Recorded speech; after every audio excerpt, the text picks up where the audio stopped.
أعوذ بالله من الشيطان الرجيم بسم الله الرحمن الرحيم ولا تطرد الذين يدعون ربهم بالغداة والعشي يريدون وجهه ما عليك من حسابهم من شيء وما من حسابك عليهم من شيء فتطردهم فتكون من الظالمين وكذلك فتنا بعضهم ببعض ليقولوا أهؤلاء من الله عليهم من بيننا أليس الله بأعلم بالشاكرين وإذا جاءك الذين يؤمنون بآياتنا فقل سلام عليكم كتب ربكم على نفسه الرحمة أنه من عمل منكم سوءا بجهالة ثم تاب من بعده وأصلح فأنه غفور رحيم وكذلك نفصل الآيات ولتستبين سبيل المجرمين صدق الله العظيم رب اشرح لي صدري ويسر لي أمري واحلل عقدة من لساني يفقه قولي رب زدني علما سبحانك لا علم لنا إلا ما علمتنا إنك أنت العليم الحكيم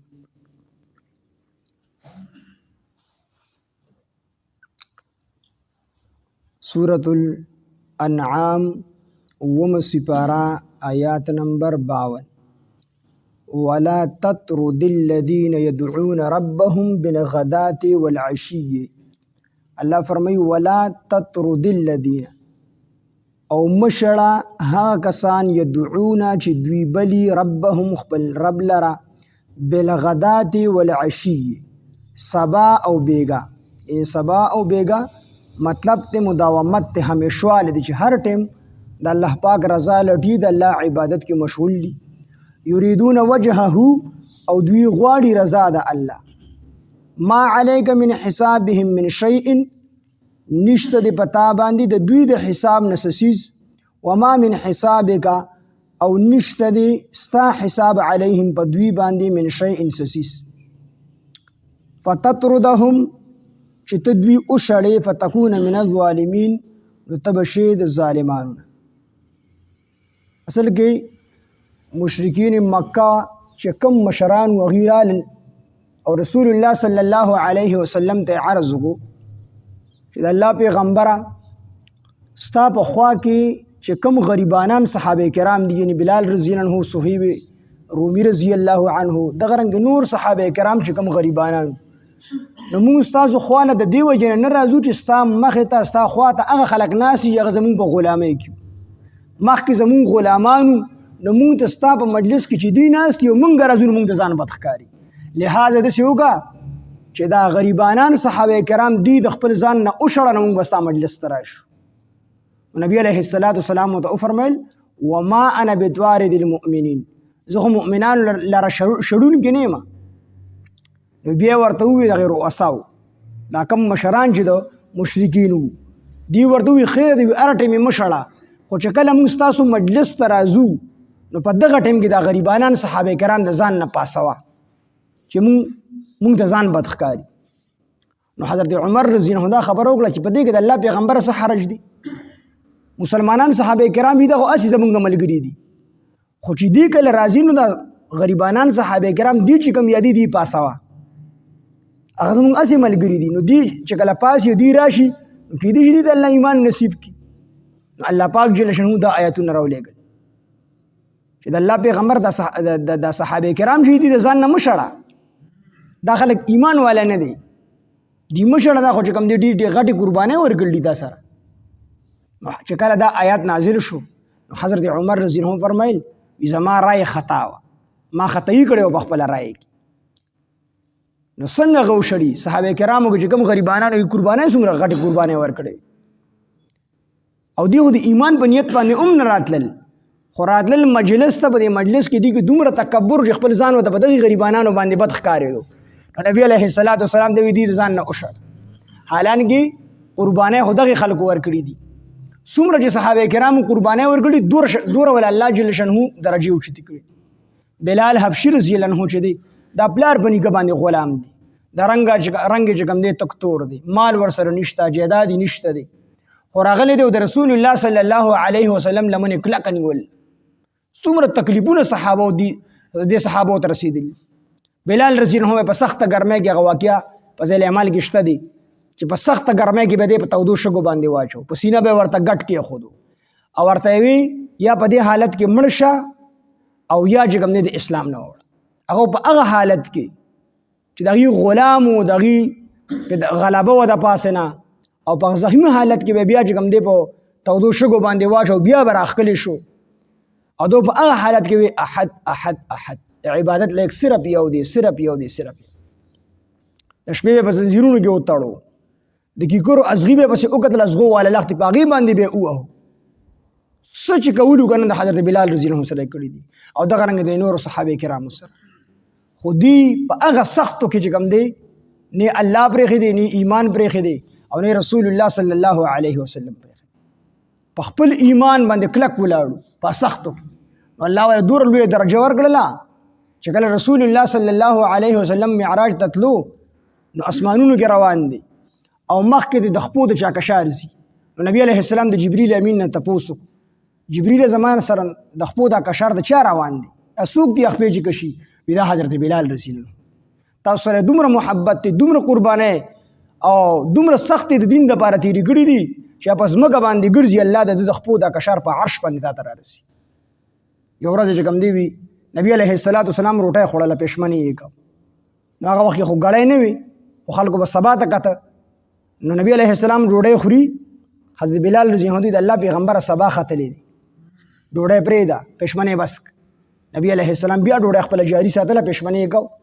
بیا ورته وي د الله پیغمبره سبا ختلی دی حضرت بلال رضی الله عنه ته وي نبی علیه السلام بیا خپل پېشمنې جاري ساتو په درېیم بیا په الله قسم د الله پیغمبره سبا ختلی نبی علیه السلام خپله ډوډۍ واپس شکور کې کېښو بلال ورته وي د الله پیغمبره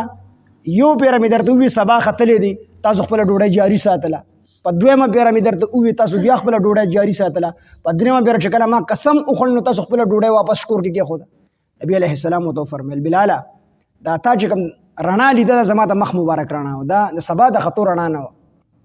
سبا نه وختلې تا چې یو پیره ووي هم سبا نه وختلې تا چې دویمه پیره ووي نو هم سبا نه وختلې تا چې درېیمه پیره ووي نو هم سبا نه وختلې خو چې تا کله قسم وخوړو نو ستا په دې قسم باندې الله د ټیم نه مخکې سبا کو چې ته په دې خپل قسم کې دروغجن نشي د دې د وجې ستا د دې قسم الله لاجو ساتو نو هغې سخت تېره کړي الله ولې بیا د درجات ورکړي نو دې ظالمانو به صحابه کرام رضوان الله علیهم اجمعین د رزیلان وي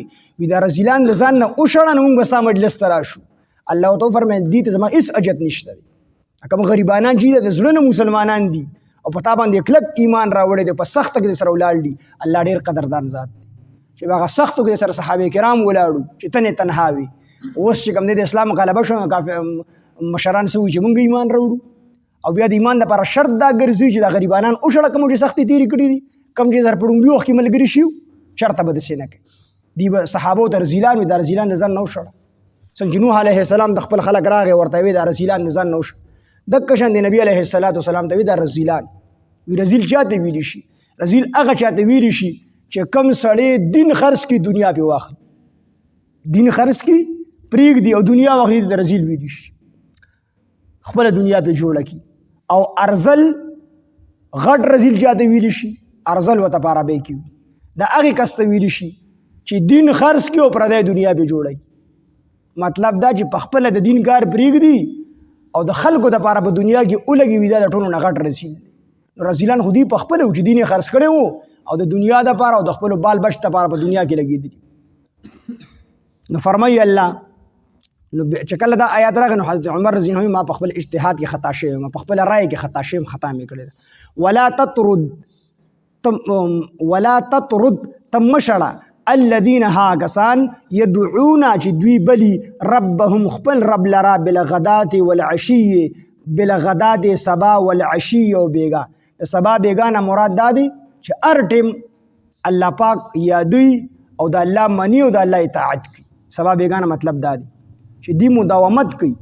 بالغدات سبا والعشی او بیګا یریدون وجهه یریدون دوی غواړي وجهه د الله رضا، یعنی دی چې د عبادت کی خالص ته الله د رضا لپاره کی اخلاص سره عمل کوي. ما علیکا نبی علیہ السلام دی څه د وجنه تشړې مجلسنا ما علیکا نشته د پتا باندې من حسابهم د دوی د حسابنا من شیء حسی، یعنی د دې حساب بستانه نشي اغستلی. یو مطلب خدای چې کافرانو وی چې دا غریبانان جدي یا صحابه کرام دې د زړه نه ایمان نه دی راوړی، زړه کې اخلاص نشته دی، ایمان نشته دی. نو الله جواب وګو چې ما علیکا نشته د پتا باندې من حسابهم د دوی د حساب نه من شیء حسی، یعنی د زړه حساب بستانه د دې په باره کې نشي اغستلی. دې زړه چې هر څنګه دی هغه الله ته معلوم دی، الله علیم بذات الصدور دی، په زړونو خبردار الله دی، الله ته معلوم دی. تا نه به د دې د زړه تپوس نه کېږي، خو ظاهر طور دی ایمان راوړی د زړه نه هم راوړی دی، او که بالفرض دې د زړه هم نه راوړی، بعضې کسان چې کوم منافقان به کېږي هغې د زړه نه هم ایمان نه دي راوړی، نو تا نه د دې د زړه تپوس نه کېږي، د دې وجې نه یې مه شړه. وما من حسابک او نشته د ستا د حساب نه علیهم په دوی باندې من شیء اسیز، او ستا حساب به د دې نه نشي اغستلی. دلته کې نبی علیہ السلام خو د ټول امت مربی و، تربیت کوونکی و، نو مربی ته دا اختیار شته دی چې د خپل کم رعایا کم لاندې کسانی چې وي د چې تربیت کوي د هغوی چې کوم دی تفتیش وکړي. مربی ته دا اختیار شته دی، د هغه دپاره دا ټیک دی. خو د لاندې کسانو دپاره او چې د څوک د چا تربیت کوي کوم مربی وي،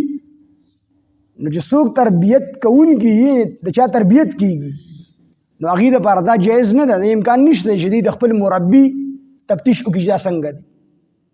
خو دلته کې دا د تاکید دپاره ذکر شوی دی چې وما من حسابک علیهم من شی، تاکید دپاره، یعنی څنګه چې ستا د زړه د دې چې کوم دی د دې نه حساب نشي اخیستلی، دقه شان د دې د زړه ستا نه تپوس نشته دی. یو تفسیر یې دا دی. دویم تفسیر یې دا دی چې وما من حسابک علیهم، وما علیک نشته پتا باندې من حسابهم د دوی د حساب نه من شیء سسیز. نو دویم تفسیر یې دا دی چې د دوی د رزق ذمہواری پتا باندې نشته دی،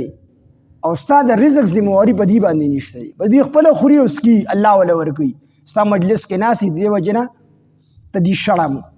یو تفسیر یې دا چې د دې ذمہ داری پتا نشته دی، او ستا ذمہ داری د رزق په دې نشته. دواړه تفسیرونه دي.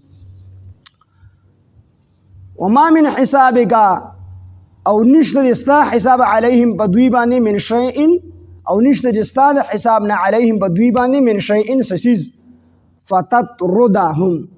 فتطردهم پس چې ته دوی وشړې، د دې باوجود که ته دوی وشړې نو فتکون من الظالمین، نو ته به شې د ظالمانو. امام رازی رحمه الله فرمایي چې کله د انبیاو دپاره د ظلم لفظ په قرآن مجید کې استعمال شي نو د هغې معنی دی چې د هغې معنی اجتهادي خطا وي، چې دی په خپل اجتهاد کې خطا شوی دی، او یا چې کوم دی د هغې معنی یا اجتهادي خطا وي، او یا د هغې معنی دا وي چې خلاف اولا کار ته مراد وي. خلاف اولا پیغمبر ظالم نشي کېدلی، لومبې خدا چې دغه کار اړو پیغمبر علیه السلام کړی هم نه دی، نو پیغمبر علیه السلام ظالم نه دی. او بالفرض پیغمبر ته چې کله د ظالم نسبت وشي، د پیغمبر په باره کې چې د ظلم لفظ استعمال شي، د هغې مطلب دا وي چې اجتهادي خطا مطلب یا خلاف اولا کار، یو غوره وي یو غیر غوره وي، یو اولا وي یو ادنا، یعنی یو غوره کار وي مستحب چې ورته مونږ وایو، یو جایزي مستحب او جایز. مستحب غوره ته ویلی شي، غوره کار. نو چې کله پیغمبر چې کوم دی د غوره نه کته کار وکړي، جایز کار وکړي، نو دغه ټایم کې دته چې کوم دی د ظلم لفظ استعمالیږي، نو دې مطلب دی چې پیغمبر غوره کار نه دی کړی، غوره کار یې پرېښی دی. پیغمبر د حرامو نه الله ساتي، خو غوره کار یې پرېښی دی او جایز کار دی کړی دی. په دې پوه شوئ چې د پیغمبر په باره کې کله د ظلم لفظ استعمال شي، دی نه به عام ظالم مراد نه وي، چې عامو خلکو باره کې د ظلم لفظ استعمال شي د هغې جدا معنی ده. د پیغمبر په باره کې چې د ظلم لفظ استعمال شي د هغې جدا معنی ده. اجتهادي خطأی ته مراد اګه آدم علیه السلام بارک الله فرمای نو آدم علیه السلام نو اجتهادي غلطي شوی ده خطأی ته شوی ده ګناه دی نه ده شوی من شيء فتكون من الظالمين پس شی بته ظالمانو وکذالک او دغه رنګي فتنا من امتحان کو بعضهم بعض د دوینا به بعض فتنا من په امتحان کې اچو بعضهم بعض د دوینا به بعض د بعضو د پاره په بعضو خلکو باندې بعض د بعضو د پاره په امتحان کې اچو مشرکین مکه چې کوم سردارانو هغه په امتحان کې واچول د صحابه په ذریعہ باندې څنګه امتحان کې واچول دي سوې ليقولوا دویل اهؤلاء آیا دا خلق دي دا غریبانان خلق دي صحابه کرام من الله چې احسان کړی دی الله علیهم په دوی باندې من بیننا زمون پمنس کې دی چې کله صحابه تو قتل صحابه غریبانانو دوی مو مالداران یو نو پکار خدا و چې موږ باندې الله احسان کړی دی چې موږ الله مال را کړی نو په دې باندې الله احسان کول او احسان به الله کړی وي نو دی له مال او دولت ور کړو نو دین دی له ور کړل دا په دې باندې احسان نه دی بلکې احسان په موږ باندې پوه شو په دې معنی باندې وکذالک او دغه رنګ الله فرمای فتننا موږ په امتحان کې اچو بعضهم بعض لرا یعنی مشرکین مکه ولرا رؤساء د مشرکین لرا ببعض د بعضو په ذریعه سره د صحابه په ذریعه سره صحابه ته وګدل دی په امتحان کې واچول دی موږ خو الله مال را کړل جیداد را کړل بینک بیلنس را کړل دا غریبانان دي نو دی سوې دی دا خبر وکړه ليقول دی ویل اهؤلاء آیا دا غریبانان خلق دا غریبانان صحابه کرام من الله چې احسان کړی دی الله تعالی علیهم بدوی باندې الله احسان کړی دی یعنی دی ایمان ته احسان نه دی خپل مال ته احسان دی په صحابه باندې الله احسان نه دی کړی احسان په مونږ کړی جمال را کړی دی دی د خندري په توګه باندې وي چې ليقولوا اهؤلاء دی ویل اهؤلاء آیا دا خلق دی دا صحابه کرام غریبانان من الله چې احسان کړی دی الله تعالی علیهم بدوی باندې من بیننا زمون په منس کې الیس الله آیا ندی الله تعالی باعلم ډیر په بالشاکرین په شکر گزارو باندې شکر استونکو باندې الله پوهه ندی یعنی دلته کې مطلب دا دی چې الله پاک د چا ظاهری مال او دولت ته نه ګوري الله زړه ته ګوري الیس الله آیا ندی الله تعالی باعلم ډیر په بالشاکرین په شکر کوونکو باندې یعنی د دې په زړه د صحابه په زړه کې کلک ایمان پروت دی نو الله په دې خبر دی چې شکر گزار دی او د دې په زړه کې د نکلک ایمان پروت دی الله پاک د چا مال او دولت ته نه ګوري الله ایمان او عمل ته ګوري نو دلته کې د صحابه ایمان او عمل برابرو نو الله الیس الله آیا ندی الله تعالی باعلم بالشاکرین ډیر په شکر گزارو باندې یعنی الله ستاسو دی صورت ته نه ګوري دی پیسو ته نه ګوري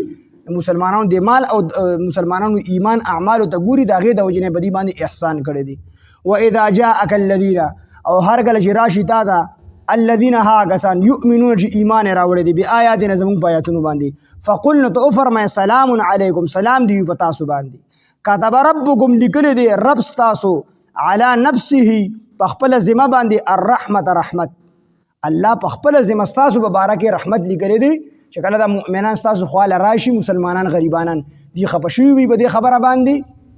چې کافران وي د مسلمانان غریبانان زمانه او شړه نبی علیه السلام د الله فرمایي چې دی ګل تاسو خواله راشي ته چې سلام علیکم یا دا مطلب چې الله په تاسو باندې سلامتی او سلام در باندې وي او یادا چې نبی علیه السلام دې په خپل سلام وایا السلام علیکم په تاسو سلامتی او په تاسو سلام وي چې دی خوشاله شي او بیا دوه كتب ربكم على نفسه الرحمه الله لیکل دی كتب لیکل دی ربكم رب تاسو على نفسه پخپل ذمہ باندې الرحمت رحمت یعنی الله پخپل ذمہ لازم کړی تاسو باندې به رحم کوي مسلمانانو تاسو مسلمانان یې د نبی اسلام ملګری یې تاسو به الله خامخا رحم کوي په الله باندې څوک سیز لازم ولي نشي خو الله د خپل رحم او کرم په خاطر باندې په خپل ځان باندې دا خبره لازمه کړی دا چې په تاسو باندې رحم وکي انه بشکا من هغه څوک عامل چې عمل وکړو منکم لتاسنا سوءا د بدی بجهالت پناپوهه سره حضرت عمر رضی الله عنه پناپوهه سره دا خبره کړې و چې خیر دې د غریبانان دې لټیم د پرستاسو د مجلس نه لاړ شي کنه کې دې شي د نور کافران مشران چې کوم دي ایمان راوړي دا په ناپوهۍ سره کړې وه نو که ستاسو نه څوک داسې عمل په ناپوهۍ سره وکړي بد عملو ثم تاب بیا توبه وباسي من بعده وروستو د دې نه واصلح او خپل عمل ټیک کړي فانه غفور رحیم نو بېشکه الله تعالی غفور رحیم دی بخونکی مهربان دی وکذلک او دغه رنګې نفصل الآیات موږ تفسیر سره بیانو آیاتونه یعنی د مسلمانانو غریبانانو صحابو پاسېدو ته اجت نشته دی چې کافرانو ته به دې باندې ځان بدښکاري مشرکین مکه چې کوم سرداران دي هغې ته په دې سره په مجلس کې په یو ځای باندې ځان بدښکاري په دې باندې دي کو دې اړو ته پام سئ خو دې ایمان نه راوړي ځکه الله فرمایي وکذلک دغه رنګې نفصل الآیات موږ په تفصیل سره بیان کړي دي آیاتونه د څه دپاره ولتستبین دپاره دې چې ښکاره شي سبیل المجرمین لار د مجرمانو نو لار د مجرمانې ورته هم ښولې ده او لار د متقیانې ورته هم ښولې ده اوس په دې کې صحابه کرام یا ناست دي په مجلس کې یا نه دي خو دې ایمان راوړي په هغې باندې ساسر نه پرېوځي دې په مجلس کې هم دې ایمان راوړو که دې په مجلس کې نه هم به دې ایمان راوړي لارې ورته دواړه صفا صفا ښودلې شوي دي البته دا خبره چې دوی کوي چې دا غریبانان د خپل مجلس نه پاسه وه نو دې ایمان نه راوړي هسې پورې راپورې کوي د صحابهو تحقیر کوي د دې لپاره خپل صحابه کرام دا مه پاسه ولا تطرد الذين او تمشړه هغه کسان يدعون چې دوی بلي ربهم خپل رب بالغدات سبا والعشي او بیګا یریدون دوی غواړي وجهه د الله رضا د خپل رب رضا یریدون دوی غواړي وجهه د الله رضا یعنی دوی چې کوم ذکر کی کوم عبادت کی دا په اخلاص سره کی ما علیکا نشته دی پتا باندې من حسابهم د دوی د حساب نه من شیء سسیز وما من حسابک او نشته دی ستا د حساب نه علیهم په دوی باندې من شیء سسیز فتطردهم پس کو ته اوشړي دوی لرا فتكون من الظالمین پس شی بت د ظالمانو نه وکذالک او دغه رنګ فتنا من په امتحان کې چولی دي بعضهم بعضی د دوی نه به بعض د بعضو د پاره بعضهم نه مراد رؤسا او مشرکین مکه دي کافران دي به بعض نه مراد صحابه کرام دي فتنا من په امتحان کې چولی دي بعضهم بعضی د دینا به بعض د بعضی په ذریعه سره د بعضو د پاره ليقولوا د پاره دي چې دی وای اها ليقولوا دوی وای اها اولئ آیا دا خلق دي من الله چې احسان کړی دی الله علیهم په دوی باندې من بیننا زمونږ په منځ کې الیس الله آیا نه دی الله تعالی باعلم ډیر پوها بالشاکرین په شکر کوونکو باندې یعنی الله ستاسو د مال او دولت ته نه ګوري الله زړه ته او عمل ته ګوري زړه عمل د صحابه کرامو ټیک دی نو الله په دې باندې خبر دی الیس الله آیا نه دی الله تعالی باعلم بالشاکرین پوها په شکر کوونکو باندې نو الله پوها دی په شکر کوونکو باندې د دې وجه صحابو ته ایمان نصیب کړی دی و اذا جاءك الذين هرګل جراشی تا الذين ها کسان یؤمنون چې ایمان راوړي دي بیااتنا زموږ په آیاتونو باندې فقل فرمایو ته پاک حبیب سلام دی علیکم بتاسو باندې كتب ربکم لکل دی رب تاسو علی نفسه بخبل ذمہ باندې الرحمت رحمت انه من عمل منکم بیشکا هغه څوک عامله چې عمل وکړو منکم لتاسو نه سوءا د بدی بجهالت پنا په سره ثم تاب بیا توبه وباسه من بعده رستو د دینه واصلح عمل ټیکو فانه غفور رحیم نو بیشکا الله تعالی بهون کې د مهربان دی وکذالک او د غرنګ نفصل الآیات موږ په تفصیل سره بیانو آیاتونه ولتستبین د پاره د ښکار شي سبیل المجرمین لار د مجرمانو ولا تطرد الذين او مشړه کسان يدعون چې دوی بلی ربهم خپل رب لرا بالغداد والعشي سبا او بیگا يريدون دوی غواړي وجهه د الله رضا ما عليك من حسابهم من شيء نشته د پتا باندې د دوی د حساب نسسیز وما من حسابك عليهم من شيء او نشته د استاد حساب نه په دوی باندې سسیز فتطردهم پس کو شری او شری ته دوی لرا فتكون من الظالمين بس شیبت د ظالمانو وکذالک او د غرنګ فتن من بازمی خیا چوری دی امتحان کې ما چوری دی بعضهم بعض د دوی نه به بعض د بعضو د پاره ليقولوا ببعض د بعضو بذریعہ لیقولو دوی وای هؤلاء آیا دا خلق دی من الله چې احسان کړی دی الله تعالی علیهم بدوی باندې من بیننا زمون په منځ کې الیس الله آیا نه دی الله تعالی باعلم بالشاکرین ډیر په هغه شکر کوونکو باندې وای دا جاء هر کله چې راشي تا ته ای باغه حبیبا الذين هاغسان یؤمنون چې ایمان وروړي بآیاتنا زمون په آیاتونو باندې فقل افرمای دا وته باغه حبیبا سلام علیکم چې سلام دی په تاسو باندې كتب ربکم لیکل دی رب تاسو علی نفسه په خپل ذمہ باندې الرحمت رحمت انه من عمل منکم بشک هغه څوک چې عمل وکړي تاسو نه سوء اند بدای بجهالت بنا په سره ثم تاب به توبه واسره من بعده رست دینا واصلح او عمل ټکو فانه غفور رحیم نو بشک ها بهون کې مهربان دی یعنی الله بهون کې مهربان دی وکذالک او دغرنګ نفصل الآیات من تفصیل سره بیانو آیاتنا ولتستبین لپاره د ښکار شي سبیل المجرمین لار د مجرمانو سبحان الله بحمده سبحانك اللهم بحمدك اشهد ان لا اله الا انت نستغفرك ونتوب اليك سبحان ربك رب العزة عما يصفون وسلام على المرسلين والحمد لله رب العالمين آمين برحمتك